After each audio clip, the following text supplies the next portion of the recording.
बिस्मिल्लाहिर्रहमानिर्रहीम। अस्सलाम वालेकुम नाज़रीन, दुनिया न्यूज़ पर आप देख रहे हैं प्रोग्राम नुक्ता नज़र। मैं हूं आपका मेज़बान मोहम्मद अजमल जामी। स्टूडियोज़ में तशरीफ़ रखते हैं जनाब मुजीबुर रहमान शामी साहब। कंदील बलोच कत्ल केस, कातिल भाई की रिहाई, अनगिनत सवालात उठ रहे हैं कि किस बुनियाद पर इसे रिहा किया गया है। CNN से लेकर दुनिया भर की तमाम तरीन अहम नशरियाती और अशाती इदारों की वेबसाइट्स पर इस खबर को नुमाया कवरेज दी गई है, जिसके बाद सवाल उठ रहा है कि रियासत कहाँ थी इंसाफ के हुसूल को मुमकिन बनाने के लिए। दूसरा, फैसल वाडा नाअहल करार दिया इलेक्शन कमीशन ऑफ पाकिस्तान ने। वो इस्लामाबाद हाई कोर्ट पहुँच गए हैं। कल ही उनकी दरख्वास्त पर समाअत होगी। वो ये कहते हैं कि ये इलेक्शन कमीशन नाअहली का फ़ैसला देने का मजाज नहीं था। क्या वाकई ऐसा है? क्या उन्हें कोई रिलीफ मिलेगा? इस पर भी बात होगी। और फिर मुल्की सियासत, जहाँ पर अपोजिशन जमातें तहरीक अदम एतमाद के लिए पर तोड़ रही हैं, अब मुलाकातों का सिलसिला इस्लामाबाद तक जा पहुँचा। जहांगीर तरीन ग्रुप के यहाँ भी आज एक शाया है लाहौर में, वेलेंशिया टाउन में। वहाँ से क्या खबर निकलती है कुछ घंटों बाद मालूम हो जाएगा। हुकूमत भी जवाब दे रही है हुकूमत की इन सरगर्मियों का। इन तमाम मौज़ूआत पर बात होगी। लेकिन शामी साहब, मैं देख रहा हूँ कि यहाँ हमारे यहाँ लाहौर में तो सर्दियाँ जो हैं आहिस्ता आहिस्ता ख़त्म हो रही हैं, अब खुदा हाफिज़ कहने को है। और आपके यहाँ नित नए कोट जो हैं, लगता है आप रूस से उठ के आए हैं। इस कदर आला शानदार आपने कोट पहना हुआ है, डार्क ग्रे कलर का, और साथ मौसम भी बड़ा मैचिंग है। उठ के नहीं आए। अच्छा, रूस जा रहे हैं। रूस जा रहे हैं लेकिन वो वज़ीर आज़म जा रहे हैं 24 को 2 रोज़ा, और आप भी जा रहे हैं। देखते हैं सर क्या बनता है। हम तो यहाँ बैठ के देखेंगे। ये असल में कामरान शाहिद साहब है ना।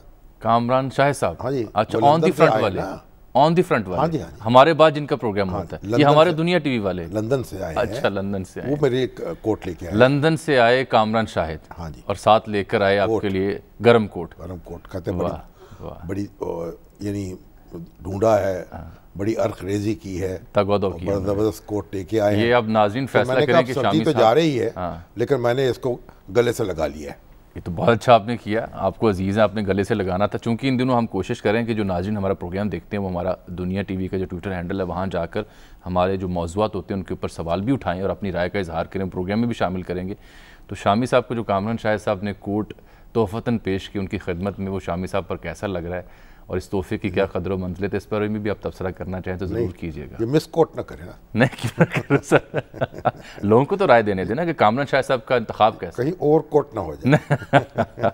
उससे वो कहानी याद आ जाएगी फिर, लॉन्ग कोट वाली। सर आ जाते हैं फिर सियासत पे। सर, हमने आज कोशिश की कि रब्ता कर सकें सीनियर सियासतदान जनाब इसहाक खाकवानी साहब से, जो रूह रवां हैं और मुल्क जहांगीर तरीन ग्रुप के और PTI की जो हरकियात हैं, PTI को जो फैब्रिक है, PTI क्या सोच रही है, जहांगीर तरीन सब क्या सोच रहे हैं कि उनकी बड़ी अहमियत हो चुकी। वो ग्रुप भी लड़ाई ले रहा है ना। जी, ले रहा है। अब कई मुबस्सरीन तो ये कहते हैं कि अगर जहांगीर तरीन ग्रुप जो है वो मैदान में आ गया तो फिर मुनस अल्लाही साहब, चौधरी परवेज अल्लाही साहब, इनकी क्या तो फिर वो थानवी हैसियत हो जाएगी उनकी।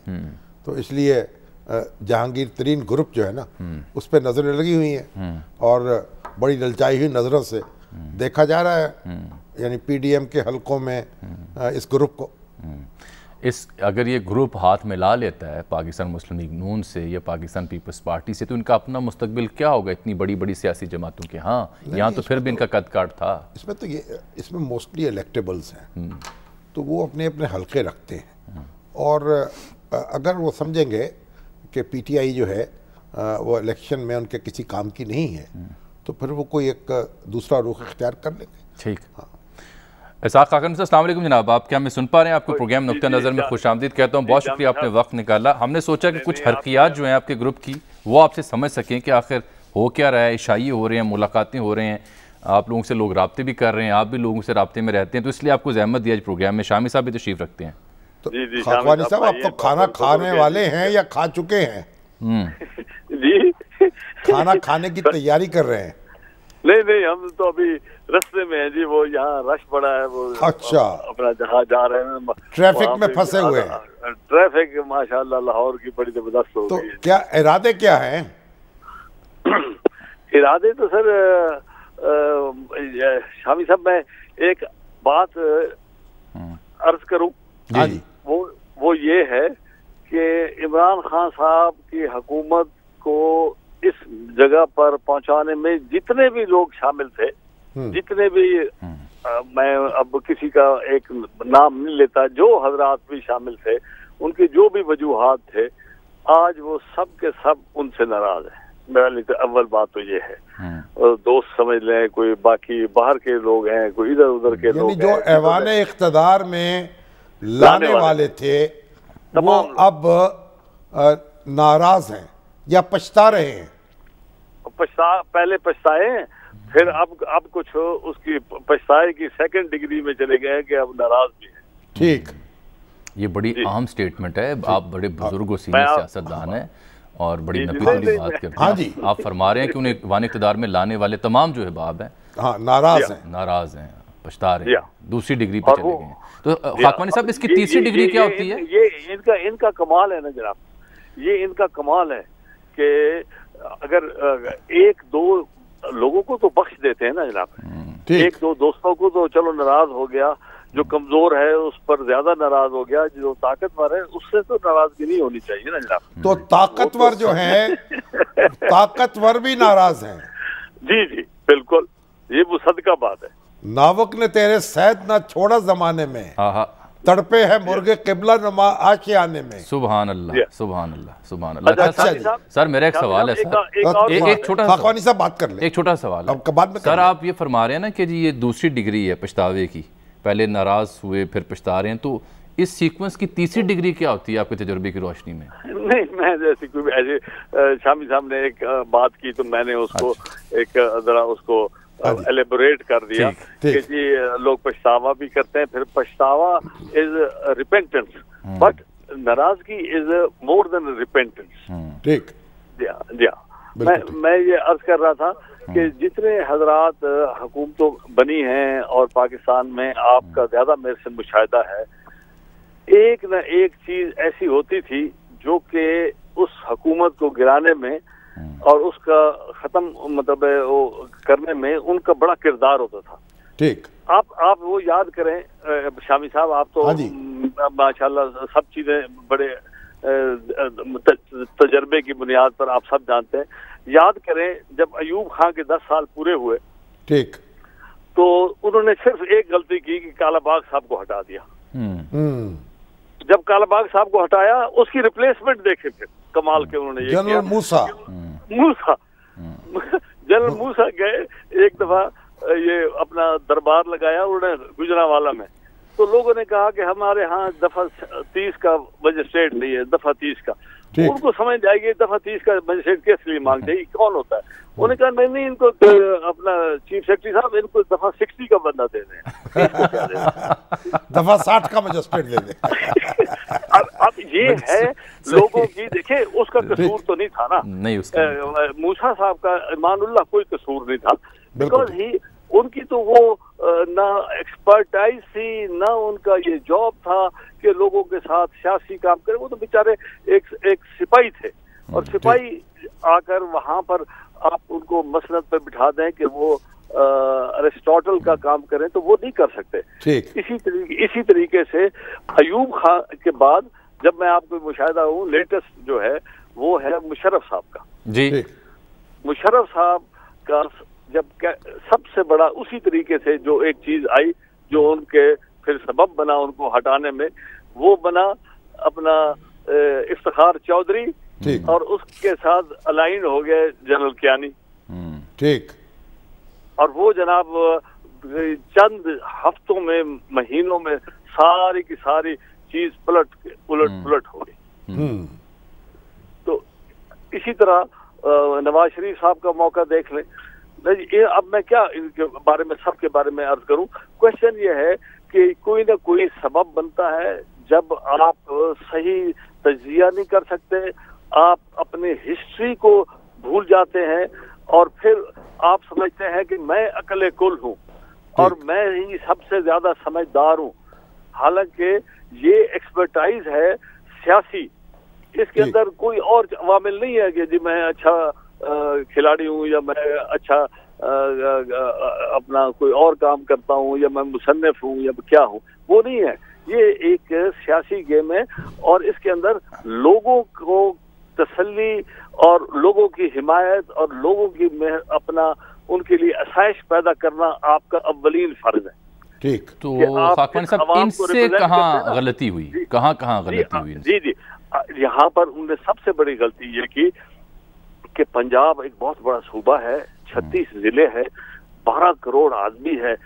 आप इन लोगों को आपने यहाँ पूरा पंजाब 50-50 था इलेक्शन 2018 में, और यहाँ पर नवाज शरीफ साहब की भी ताकत है और इमरान खान साहब की भी है, बाकी लोग जरा कदरे बहुत कम थे। अब यहाँ 50-50 के अंदर असल में तो जीत गए थे नवाज शरीफ साहब के 6-7 बंदे ज्यादा थे, हुकूमत तो उनकी बनती थी, मगर सब ने लोगों ने उनकी इमदाद करके इनको यहाँ मसनद पे बिठाया। आजाद लोगों को उन्होंने क्या कर दिया, उन्होंने क्या देखे क्या किया।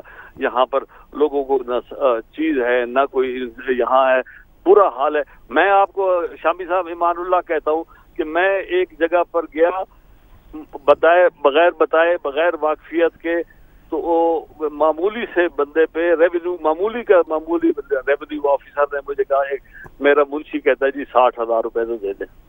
अच्छा, मेरे अपने साथ हुआ। This is just 2 weeks ago. 2 हफ्तों की बात है कि हमने एक बंदे को एक ये काम कहा और जायज काम, और वो कहते जी 60,000 रुपए तो दे दें। लोगों की देखें बेहयाई, देखें कि किस किस्म का ऊपर चढ़कर शहर लाहौर में बैठकर वो ये कहता है कि जी मुझसे ये कर दे। उसको पता नहीं है। हमने किसी को, मैंने जाकर फोन किया, उन्होंने उसको वो गालियां मारी निकाली और वो आकर घर दे गए वो कागज। तो बात ये है कि ये लोगों की भलाई के लिए आप हर कदम तब उठाएंगे जब आपको कोई चीज समझ होगी, आपका कोई तजर्बा होगा, आपकी कोई टीम होगी। आप सब आपको कहते हैं कि भाई ये टीम इस तरह नहीं चलेगी, आप वो नहीं मानते, आप किसी की बात नहीं सुनते। आप कहते हैं सारे वसीम अकरम प्लस होंगे, फिर मैं क्या करूँ इसमें। खाकमन साहब, आप इन हालात वाक़यात को बयान करते हुए क्या ये समझते हैं कि ये तरीन ग्रुप है ये अब उस नहज पे पहुंच चुका है कि इन्हें आपको फैसला करना होगा? जी हाँ, उनके साथ हैं चंद दोस्त हजरात, बातचीत करते रहते हैं और उनके मैं तो हैरान हूँ इस जहांगीर खान की, जिस तरीके से लोगों ने हिमायत की है, जिस तरीके से और खड़े हुए हैं और अपना पूरा उन्होंने जो था ना फ्यूचर वो उन्होंने अपने खड़े होके इनके साथ मुकाबले में आकर या बात करना। यहाँ पर तो एक SHO के भी मुकाबला नहीं करते MPA MNA हजरात, यहाँ तो खड़े हो गए लोग और उन्होंने हर बड़े बड़े आदमियों की बात को रद्द कर दिया, कहने लगे नहीं ये गलत हुआ है, ये चीज गलत है। चले जी, वो अगर गलत है तो लोगों की हिम्मत है जनाब कि वो खड़े हो जाएं और आकर अपना वो ना देखें कि उनका आगे लाए अमल क्या होगा, अगली दफा उनको इलेक्शन कौन लड़ाएगा, टिकट कौन देगा। यहाँ सारे बंदे देखते हैं कि हमारा फ्यूचर क्या है, किसी ने परवाह नहीं की इस चीज की। तो ये जो बड़ी अनहोनी बात है। अब हदफ क्या होगा, पंजाब होगा या इस्लामाबाद होगा? यहाँ पर 2 राय है। यहाँ पर चंद हजरात कह रहे हैं, जो कि मैं भी पहले यही समझता था कि पंजाब में अगर पहल हो जाए तो कदरे आसान होगा, ठीक ऐसी ठीक है। अब वो अगर, ये मेरी जाती राय है, मेरे अपने अभी हमारे दोस्तों ने कभी बैठ के फैसला नहीं किया, आखिर हम फिरते चलते हैं ना, लोगों जो सुनते हैं, ठीक जी हाँ। तो वो आई डोंट नो कि अब वो क्या है। अब कोई कहते हैं नहीं फेडरल गवर्नमेंट में होना चाहिए, कोई कहता है सूबाई में होना चाहिए, बट ये चीजें बाद में। अब मगर ये कहते हैं कुछ होना चाहिए, इसमें सब मुत्तफिक है। जी हाँ, ये इस पे तो मुत्तफिक है ना कि इनके जो नाराजगी है वो इनके खिलाफ तो एक है ना जनाब, ठीक। वरना ये सारे हजरात, कभी आपने देखा था अपना जरदारी साहब को मरियम बीबी के साथ आके खाना खा रहे हैं?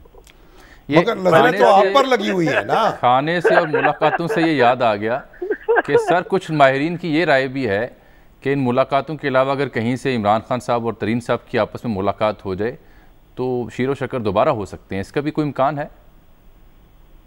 भाई साहब ईमानुल्लाह, इस चीज का जवाब मेरे पास नहीं है। ये तो ये मफरूजा है कि जी ऐसे होगा तो फिर क्या होगा, ऐसे होगा तो फिर क्या होगा। ये चीजें उस वक्त वो भी तो अपने दोस्तों से पूछेंगे ना कि जनाब क्या होना चाहिए, और वो भी जब तैयारी करके आएंगे, जो उनकी तबीयत है ना, मेरे नहीं ख्याल के वो इस चीज के काबिल है कि वो आकर किसी को कहें कि मेरे से गलती हो गई।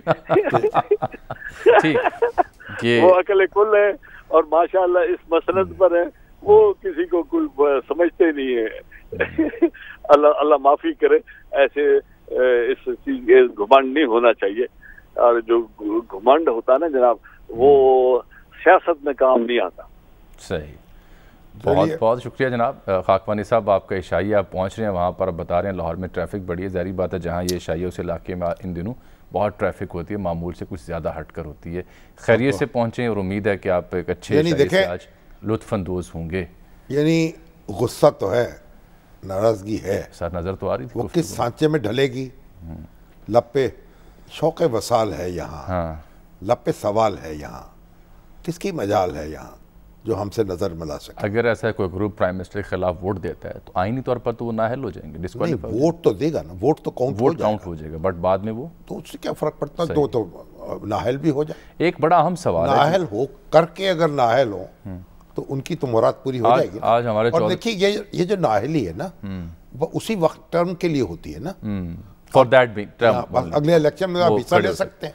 एक बड़ा अहम सवाल आज ये उठ रहा था शामी साहब कि अपोजिशन ने इस मकसद के लिए कोई प्लान ऑफ एक्शन एक वाज़ेह नहीं किया, और दूसरा कौन मुतबादिल होगा। नहीं, असल में ये तो अपोजिशन, देखिए अपोजिशन नाम नहीं दिया कि कौन रहनुमाई करेगा, कौन लीडर होगा, कौन मुतबादिल होगा। अभी यही तो इसलिए मौलाना फजलुर रहमान ने कहा ना, हम होमवर्क कर रहे हैं। अब होमवर्क ये है कि मुतबादल पेश करें, वो मुतबादल वजीर आज़म कौन होगा, कौन सी हुकूमत में कौन कौन लोग शरीक होंगे, ये एक नक्शा बने।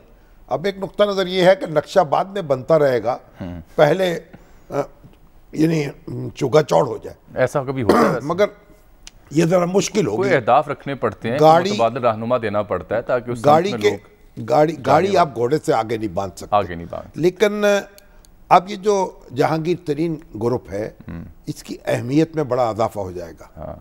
और क्योंकि अब इसके पास भी ऐसी ताकत है, अददी ताकत, के ज़ेर को ज़बर कर दे। मेरा तो ख्याल है सर इसी ग्रुप पर रिलाय करेगी अपोजिशन, क्योंकि जो इत्तेहादी है ना, बिलखुसूस चौधरी बरादरान, उनको तो पेशकश भी की, हमने 5 रोज़ पहले ही बताया था कि तौर पर नाम वो अभी उनके यहाँ से तो कोई अभी, लेकिन इस वक्त तो ये हुआ है, इसका फ़ायदा एक तो ये हुआ है कि मुनस अलाई साहब जो है ना, हाँ जी, वो मैन ऑफ द मैच हो गए। एक मुनस अलाई साहब देखिए किस तरह से कल जो उन्होंने बड़ी लेट उनकी इंडक्शन हुई वजारत में, और इमरान खान साहब जो थे उनसे कोई अच्छे यानी खुशगवार ताल्लुकात नहीं थे उनके। लेकिन रिपोर्टेडली कुछ रिलेक्टेंट भी थे उनको, एकदम वो उनकी नजरों में आए हैं और फिर अब कल हीरो बन गए हैं। कल तो मुस्कुरा रहे थे, दाद दे रहे थे उन्हें। और देखे ना अयूब खान, फिर मार्च अयूब खान एक दफा कोयटा गए तो बात कर रहे थे अखबार नवीसों से, तो दूर से एक माई ने आवाज दी, बूढ़ी खातून थी, उन्होंने कहा या अमीरुल मोमिनीन, या अमीरुल मोमिनीन, अल्लाहु अकबर। अच्छा, अयूब खान साहब भूल गए, कहा वो अम्मा की बात सुनो, अम्मा की बात सुनो। तो अब जनाब मुनस अलाई साहब ने जो पुकारा है तो, और जिस तरह दस्ते हक परस्त पर बैत की है और कहा हजूर हम ताल्लुक निभाना जानते हैं और निभाएंगे। अब अगर उन्होंने तो कहा ना अपनी पार्टी को तगड़ा करें, अब अगर पार्टी तगड़ी न रहे, ये बड़ा मानी खेज जुमला था, उसमें शगाफ पड़ जाए, आप हमारी फिक्र ना करें, अपनी पार्टी को तगड़ा करेंगे ना, तो अब अगर उसमें शगाफ पड़ जाए तो फिर वो कहेंगे वो क्या करेंगे। तो साथ ही थे हुजूर आपकी आएंगे ना, तो इसलिए उनकी भी मजबूरी हो जाएगी। बल्कि ये नहीं, आज तो कैबिनेट इजलास में रिपोर्ट हुआ, बताया जा रहा था कि उन्होंने तो कालाबाग डैम वाली जो कल बात की थी वो आज कैबिनेट मीटिंग में भी की, कुछ मिनिस्टर्स ने हालांकि उसके लिए तो कालाबाग डैम जो है उसमें आप 4000 मेगावाट के करीब बिजली पैदा कर सकते हैं, बहुत कम खर्चे पे नेचुरल वो डैम बना हुआ है तरफ से, और फिर 4000 मेगावाट बिजली पैदा हो, और कितना यानी आप जो आपकी एनर्जी की प्राइस नीचे आ जाएगी, मिक्स होगा ना, जब उसमें बनाएंगे एवरेज कीमत कम हो जाएगी। लेकिन उसके लिए आपको सिंध को राजी करना पड़ेगा, वो मुश्किल काम है। एक जमाने में खैबर पख्तूनख्वा से भी बड़ी मुखालफत थी, लेकिन वहां तो पीटीआई की अब अपनी हुकूमत है। ये तो है सर अपोजिशन का, अगर सिंध की हुकूमत या सिंध की पीपल्स पार्टी है वो मान जाए फिर मुमकिन होगा। ठीक, अब आते हैं जी गवर्नमेंट क्या सोच रही है, क्या चाह रही है। फवाद चौधरी साहब तो तहरीक अदम एतमाद की बजाय अपोजिशन के लिए कुछ और ही देख और सुन रहे हैं, देखिए। शहबाज शरीफ का जो केस है, जिसके ऊपर अभी फरूख हबीब जो है वो रेजोल्यूशन भी लेके जा रहे हैं नेशनल असम्बली के इजलास में कि ये इजलास ये जो केस है इसको लाइव दिखाया जाए ताकि लोग देख सकें। मेरा ये ख्याल है कि ये अगर इन केसेस से बच गए तो तरीके अदम एतमाद लाएंगे ना। फ़िलहाल तो मुझे तरीके अदम एतमाद तो नज़र नहीं आ रही है, मुझे जेलें नज़र आ रही हैं जो इन सब के लिए तैयार है। इनमें सख्त नहीं है, ये वो कहते हैं ना तीर चलेगा ना तलवार इनसे, ये बाजू मेरे आजमाए हुए हैं। ये 13वीं कोशिश है जो ये करना चाह रहे हैं। और अगर मौलाना फजलुर रहमान और बिलावल भुट्टो या मरियम नवाज़ या शहबाज शरीफ पाकिस्तान का मुस्तकबिल है तो ये तो बड़ी एक तारीख अलामत है। फिलहाल तो स्पेसिफिक शहबाज शरीफ साहब के लिए, लेकिन हम तो चाहते हैं बड़े केसेस जो करप्शन केसेस हैं उनको लाइव दिखाया जाए और कोर्ट्स को इसके ऊपर कोई घबराहट नहीं होनी चाहिए। इस वक्त तो जो सुप्रीम कोर्ट है बरतानिया की वो शाहिद खाकान अब्बासी साहब से भी ये अहम केस लाइव दिखाने के हवाले से पूछा गया तो वो क्या फरमा रहे थे वो भी देखिए। मेरा फिर वही बात है, ये एहतसाब आपने अवाम को दिखाएं, हमारी ये डिमांड है। यहाँ टीवी कैमरे लगाएं और ये एहतसाब का जो अमल है अवाम को दिखाएं, उनको पता चले कि इस मुल्क में ये क्या तमाशा और ये क्या सर्कस लगी हुई है। इत्तेहादियों ने कह दिया है कि हम रियासत के साथ हैं और रियासत इस वक्त हुकूमत के साथ है, तो जब तक रियासत हुकूमत के साथ है तो हम भी हुकूमत के साथ हैं। ये आज मुल्क में सियासत की नोयत है और ये जब टेलीफोन कॉलें बंद होंगी तो अदम एतमाद उसी दिन हो जाएगा। ये सारी सियासत की हकीकत है। बड़ी ये शानदार गुफ्तगू करते हैं, लगी लिपटी बगैर ना कह देते हैं। शाहिद खाकान अब्बासी जो हैं वो तो अव्वल रोज से ये मुतालबा कर रहे हैं कि उनका जो मुकदमा है ना वो कैमरे लगाए जाएं और लोग देखें उन पर क्या इल्जाम है, उसकी क्या हकीकत है। तो फिर अब अगर फरूख हबीब रेजोल्यूशन मूव कर रहे हैं, टेबल कर रहे हैं, अपोजिशन भी ये चाहती है तो बिस्मिल्लाह करें, रेजोल्यूशन रौनक लगी रहेगी 6 माह। रेजोल्यूशन मूव करने से काम नहीं होगा। किससे काम होगा? काम होगा अदालत फैसला करेगी।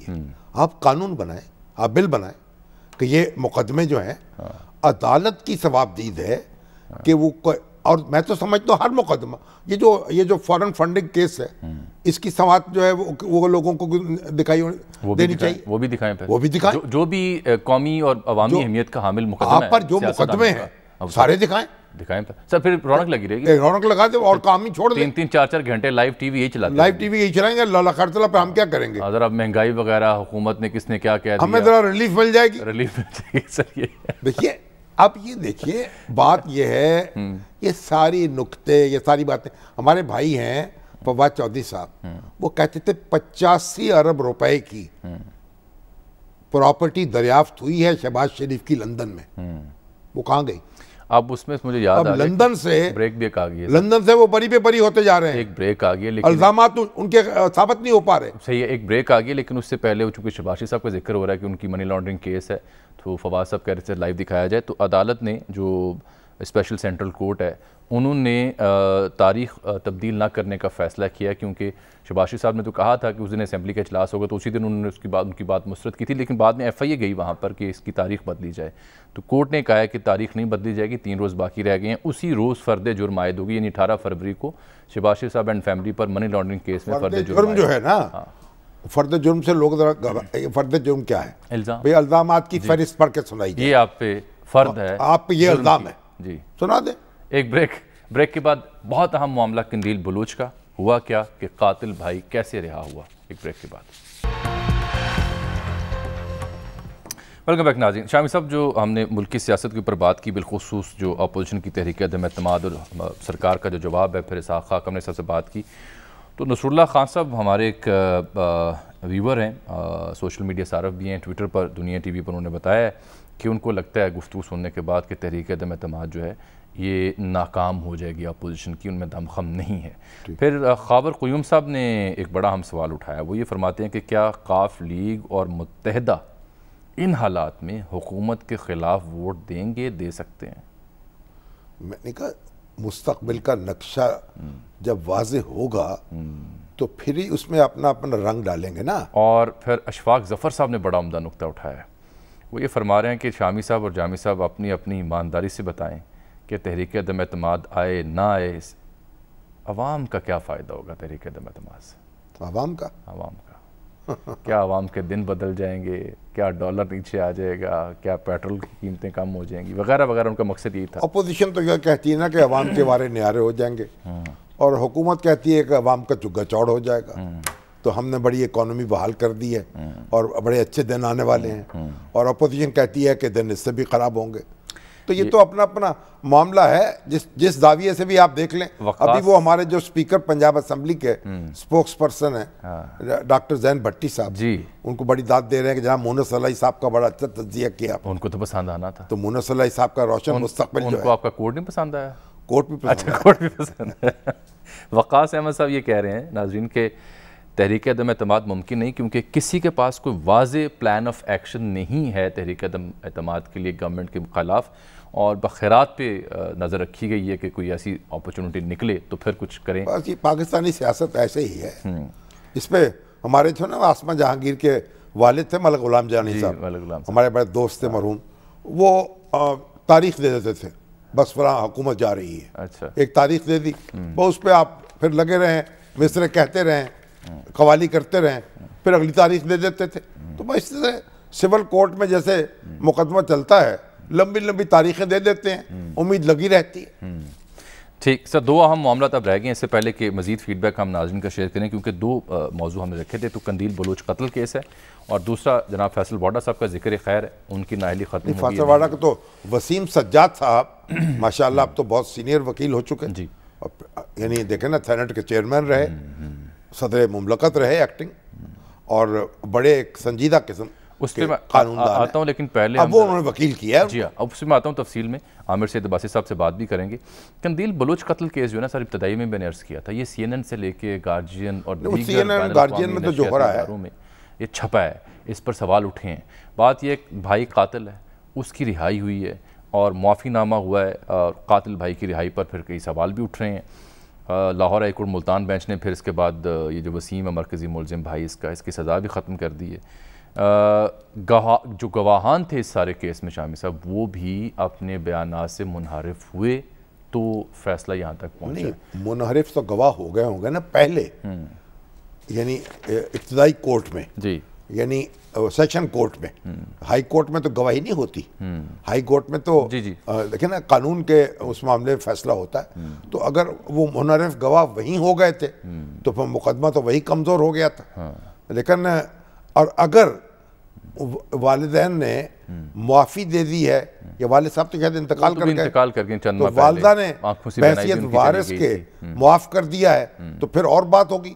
अब उसमें भी देखना पड़ेगा कि जो इस तरह का दीदा दानिस्ता कत्ल है, उसमें भी मुआफ़ी की गुंजाइश हो सकती है सर, या सिर्फ कत्ल ख़ता में है। सर ये कत्ल ख़ता मुफ्ती मुनीबुर रहमान साहब से गुफ्तगू करेंगे हम इस किसी नहीं, ये तो गैरत के नाम पर कत्ल हुआ था सर। नहीं, एक कत्ल वो है जो आप कत्ल ख़ता जिसे कहते हैं। हाँ। कोई झगड़ा हो गया, कोई गोली चल गई, कोई इत्तफाकी मामला हुआ, नहीं ये तो इरादा नहीं था बाकायदा। यहाँ तो गैरत के नाम पर कत्ल कानून क्या कहता है, और ये जो रियासत कहाँ खड़ी है सर, दियत की हदूद क्या है, खून बहा के हदूद क्या है, माफ़ी की क्या है, ये सब टेक्निकल मामलात हैं। लेकिन आप ज़रा इसकी तफसील मुकदमे की मालूम करें। हम कोशिश करें। हादी साहब हैं, मोहम्मद हादी, इंसानी हुकूक के ये नामवर कानूनदान है, मुल्तान में इस केस को ये फॉलो भी करते रहे हैं। मोहतरमा आसमा जहांगीर साहबा की शागिर्दी भी ने, जज साहब ने अपने फैसले में लिखा क्या है, ये है बुनियादी बात। जब तक वो हमारे सामने ना हो, बहस नहीं कर सकते हम इसमें। चलें ठीक है सर, फैसल वाडा साहब के केस के फिर आ जाते हैं। यहाँ पे इनकी अहली या नाअहली खत्म होगी, इस पर बात करते हैं। ये केस ऐसा है कि मुफ्ती मुनीबुर रहमान साहब से या मुफ्ती तकी उस्मानी साहब से उसमें ही गुफ्तगू करने की ज़रूरत है, और हो सके जावेद गामदी साहब से भी करेंगे कि इसमें यानी शरीयत का मंशा क्या है। अगर दानिस्ता कत्ल हो, यानी प्लान करके कत्ल किया जाए, तो फिर क्या सूरत होगी। नहीं, ये तो बज़ाहिर अभी तक के जो हक़ायक़ हैं, एक तो झगड़ा है ना, झगड़ा हो गया, कोई तसादुम हो गया, कोई इश्ताल आ गया। सर देखें, ये अभी तक के जितने भी हक़ायक़ हैं वो ये बताते हैं कि गैरत के नाम पर कत्ल था, और ये एक दानिस्ता कत्ल है। इस कत्ल में इससे पहले भी नीचे भी कोर्ट में पहले भी माफ़ीनामा दिया गया था, उसको नहीं एक्सेप्ट किया था। वो दुरुस्त है। अब किस बुनियाद पे किया? मोहम्मद हादी साहब बताइएगा। शामी साहब बड़ा हम सवाल ही उठा रहे हैं कि अदालत ने किस किस बुनियाद पर बरी किया है? जी जी शामी साहब, बहुत बहुत जरूरी सवाल है ये। और जिस तरह आपने फरमाया, मैं सुन रहा था कि बिल्कुल ऐसा ही है कि हाई कोर्ट एक ट्रायल कोर्ट नहीं है। ट्रायल कोर्ट का जो फैसला होता है, जो सारे शवाहिद और सारी शहादतों को देख कर फैसला करता है, वहां पर लोअर कोर्ट में जब यहाँ पे कॉम्प्रोमाइज डीड पेश की गई थी, या जब इनकी वालदा की तरफ से मुनर्रिफ हुई थी वो अपने बयान से, तो ये बड़ी जरूरी बात है कि इनकी वालदा के खिलाफ यहाँ पे लोकल थाने में एक पर्जरी का पर्चा भी हो चुका है, क्योंकि वो मुनर्रिफ हो गई अपने बयान से। स्पेशली अदालत में बयान देकर उससे मुनर्रिफ हुई थी लोअर कोर्ट जी, वो अपना बिल्कुल उनका जुडिशल स्टेटमेंट भी मौजूद था जिससे वो मुनर्रिफ हो गई। और तो हाजी साहब, ये भी बड़ा अहम सवाल होगा ना कि अगर एक शख्स अदालत में पहले एक बयान दे और फिर अपने बयान से मुनहरिफ हो जाए, तो उसकी गवाही कबूल की जाएगी या नहीं की जाएगी? जी सारा बिल्कुल शामिल साहब, सही आपने फरमाया कि सारा जो इसके ऊपर जो टर्निंग पॉइंट है वो ये है कि वो कॉम्प्रोमाइज डीड या वो कन्फेशन को रिट्रैक्ट करना, क्या अदालत ने उसको एडमिसिबल किया या नहीं। तो जब लोअर कोर्ट ने उसको एडमिसिबल नहीं किया तो उन्होंने उसको उम्र कैद की सजा दी, और जब हाई कोर्ट में वो केस गया अपील में, और वहां पे उन्होंने जब रिट्रैक्ट किया, तो अदालत के मुताबिक, क्योंकि अभी डिटेल ऑर्डर पब्लिश होकर आया नहीं, मगर उनके मुताबिक जो स्पीकिंग ऑर्डर था उसमें उन्होंने यही फरमाया कि क्योंकि रिट्रैक्ट कर गए हैं, विटनेस हॉस्टाइल हो चुके हैं, तो हम कुछ कर नहीं सकते।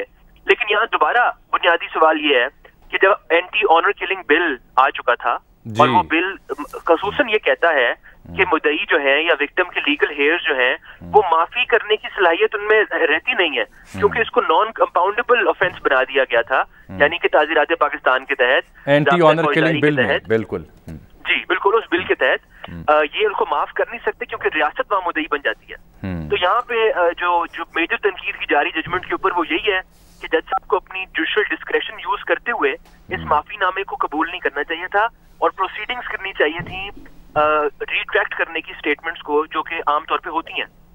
मगर ये अभी तक मुफस्सल आया नहीं है फैसला, तो इसलिए हम कह नहीं सकते। लेकिन शामिल साहब, दलाइल क्या है? ये तो बड़ा अहम नुक्ता है। मगर ये जो वो बात करें कि एंटी ऑनर किलिंग बिल आ चुका था, अदालत का फैसला है ना, अब उस पर आप बहस करें। देखिए, आप एक ये बताइए मुझे कि ये जो कॉम्प्रोमाइज जब होता है, जो कत्ले अहमद है, उसमें भी इस तरह का कॉम्प्रोमाइज हो जाता है, और अगर एक लोअर कोर्ट से एक्सेप्ट ना करे तब भी हाई कोर्ट से एक्सेप्ट कर सकती है। आप बिल्कुल सही कह रहे हैं, आप बिल्कुल सही पॉइंट आउट कर रहे हैं कि यहाँ पे इस तरह से कॉम्प्रोमाइज कत्ले अहमद में हो नहीं सकता।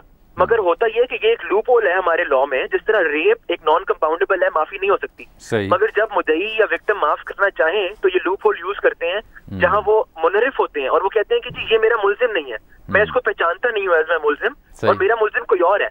तो वो माफी नहीं करते कि हमने इसको माफ किया, बल्कि वो कहते हैं कि मेरा मुल्जिम कोई और है इसकी जगह। लेकिन एक तो देखे ना, एक बात तो ये आपने पुलिस के सामने एक बयान दिया और अदालत में आपने दूसरा बयान दिया, उसकी नौयत तो और होगी। लेकिन अगर अदालत में एक बयान देके फिर उससे मुनहरिफ हो गए तो उसकी नौयत तो बिल्कुल मुख्तलिफ हो जाती है।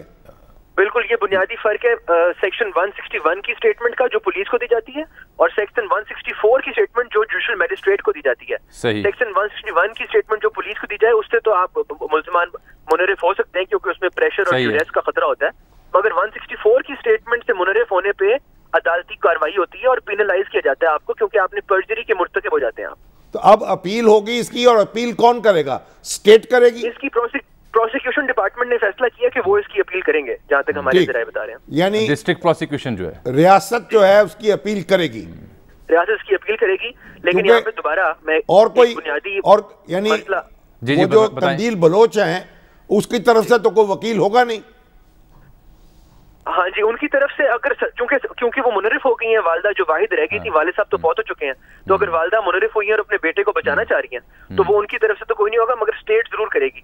लेकिन मैं एक दफा आखिरी दफा आपको बुनियादी मसला बता दूं कि यहाँ पे रियासत जो है वो रिएक्टिव होकर लेजिस्लेशन करती है, वो प्रोएक्टिव नहीं होती। क्योंकि अगर वो प्रोएक्टिव होती तो ये मसला काफी अरसे से उठ रहा था, इस कत्ल से पहले, इस ताने से पहले ये मसला उठ रहा था कि ऑनर किलिंग को कि लूप होल खत्म करें।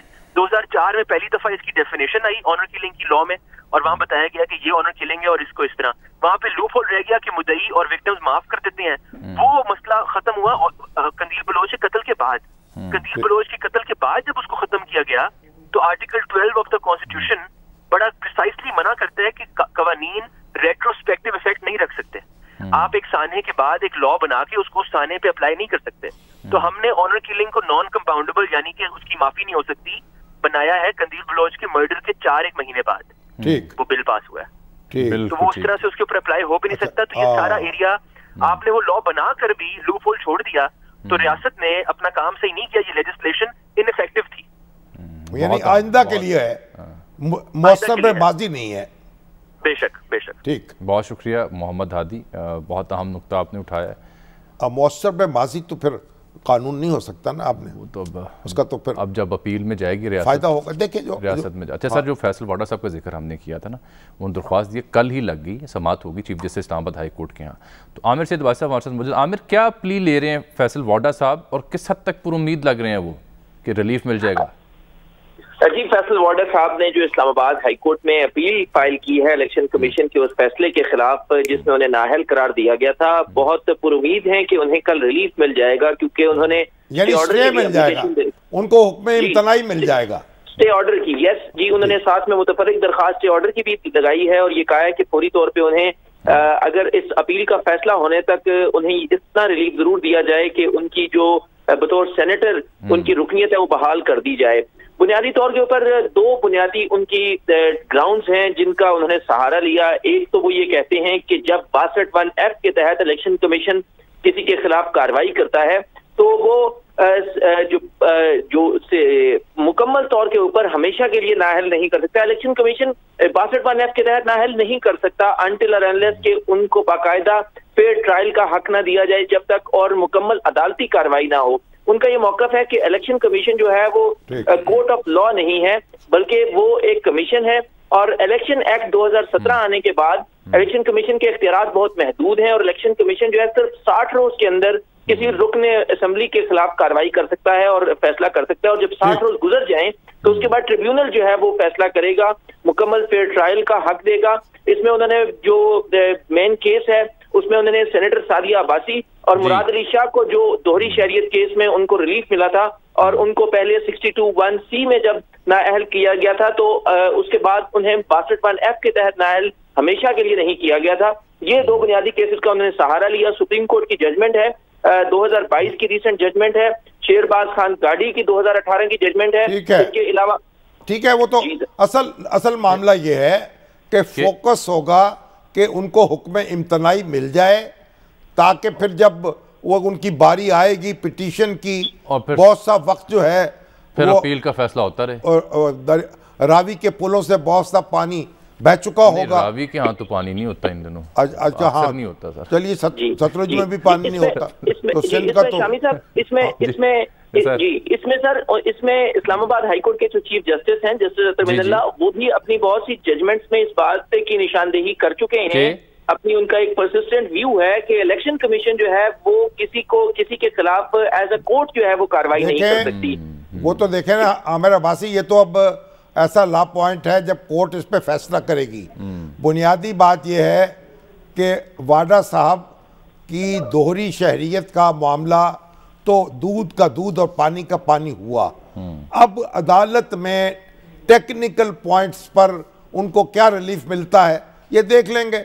उसके एक दफ़ा हुक्म इम्तनाई जारी हो गया फिर डिले होता रहेगा, 1-2 साल और भी गुजर सकते हैं। हाँ, लेकिन बड़ी खुशकिस्मत है कि जल्दी उनकी दरख्वास्त भी लग गई है। नहीं, दरख्वास्त तो लगती है। हाँ। ये अर्जेंट मैटर्स जो होते हैं उसमें तो इसी तरह दरख्वास्त लगती है। और वो ये कह रहे हैं कि मैंने जानबूझकर इलेक्शन कमीशन में कोई झूठा बयान हल्फी नहीं दिया है और वो जो डिले हुआ है ये तो अमेरिकन एम्बेसी से जिन्होंने वेट करना था कि इन्होंने छोड़ दी है, उसमें डिले आया, उसमें मेरा कसूर नहीं है। देखिए, वो तो जो भी उनका कसूर है, मज़े के आदमी हैं। कभी बूट उठाते हैं, कभी मोटरसाइकिल चलाते हैं, कभी बंदूक उठाते हैं, कभी अपने मुखालफों को ललकारते हैं, कभी अपने हामियों को पुचकारते हैं। और बात यह है कि एक दीवाने हैं इमरान खान साहब के और पता नहीं अब उनकी दीवानगी क्या रंग लाएगी। देखिए, अब अदालत ने फैसला करना है। सही है। और हर चंद के फलसफे की चुनाव चुनी रही, लेकिन खुदा की बात जहां है वहीं रही। मगर यहाँ तो अब चुना चुनू वह उसी पे चल रहा है। मिशाल साहब हैं जी। अब ये खान साहब जो कहते हैं ना बार बार, हमारे फाज चौधरी साहब भी कहते हैं अदालतों में डिले होता है, नुक्ते उठाए जाते हैं, लोग उनसे रिलीफ ले लेते हैं, तो वो ये देखिए फायदा सारे ही उठाते हैं। तो वो फॉरेन फंडिंग में डिले नहीं हुआ था? सारी चीज में डिले है, अब इसमें भी हो जाएगा। फिर बारी आएगी, देखा जाएगा जब हशर का दिन आएगा। बहरहाल ये मिशाल साहब ने कमेंट किया जी हमारी पोस्ट पे कि ये फैसल साहब के बारे में जो फैसला हुआ है, ये पहली समात में उन्हें लगता है कि इन्हें कोई रिलीफ मिल जाएगा। और फिर हुज़ैफा बिलाल साहब बता रहे हैं कि हमारा निज़ाम बड़ा बोसीदा है, 2 बरस बाद ये फैसला आया है तो कोई ना कोई रास्ता निकल ही आएगा फैसल वाडा साहब। बोसीदा निज़ाम तो हम नहीं कह सकते, देखिए उसके अंदर आप इस्लाह कर दें, उसको ख़त्म तब्दीली कर दें। असल बात यह है कि जब मुकदमा ख़त्म हो गया, मुकदमा चलना है तो फिर आपको रिलीफ तो मिलेगा ना, हुक्म इम्तनाई जारी हो जाएगा। कल तरीन ग्रुप के शाये में क्या हुआ कल पे छोड़ देते हैं। फिर नाज़रीन यहाँ प्रोग्राम वक्त एक ब्रेक का, मिलते हैं इस ब्रेक के बाद। इसके साथ ही आज के प्रोग्राम का वक्त यहाँ ख़त्म होता है। आपसे मुलाकात होगी कल, तब तक के लिए अल्लाह हाफ़िज़।